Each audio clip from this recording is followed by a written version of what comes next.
Hey guys, what's up? It's Jamie. In this video I want to talk about how you can become a web developer in months instead of years.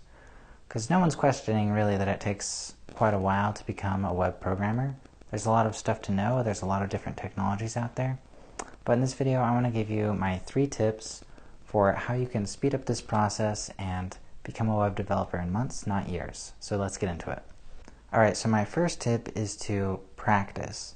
So pick projects which you actually want to work on, like something that sounds fun to you, maybe a good idea you have for an app or like a website, and build it in either Angular or Ionic or whatever your technology is.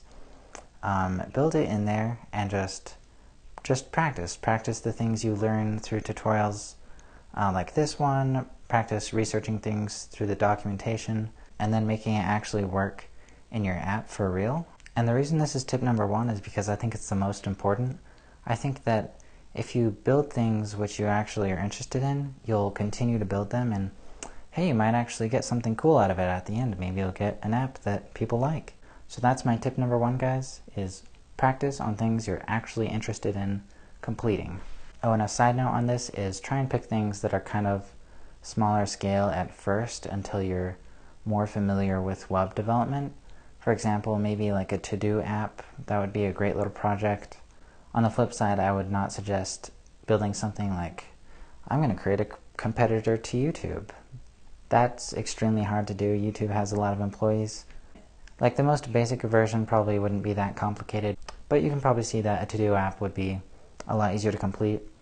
And when you're completing these smaller projects, it'll be motivating for you. I believe it's a good idea to always set goals which you can actually achieve, so that way you have that feedback loop and you keep setting more and more goals rather than just giving up. Alright, the second tip I have for you guys on becoming a web developer in months instead of years is to actually learn from people who know what they're doing. Like, I know a lot of you guys are on YouTube, but be careful, especially with JavaScript. There are a lot of developers out there that don't really know what they're doing. So make sure the person has credentials, or you at least respect the work that they've done. So just keep that in mind when you're watching these videos from these gurus online. You want to make sure they're actually qualified, maybe they have a degree, or you at least respect the work they've done, they've showed you what websites they've built. Alright, and the third tip I have for you guys on becoming a web developer much faster is basically you want to make sure that you're putting in the work, hopefully every day. At the very least on the weekends, try and dedicate as much time as possible to web development. If you're just getting into this sort of thing, you want to learn how to be a web developer. Programming takes a lot of time. It takes a lot more time than a lot of other hobbies. And that's because when you run into a bug, it can take hours to figure out what's going wrong. Hopefully you won't find that bad of bugs at first. But let me just tell you that in my experience, I've had some bugs last days.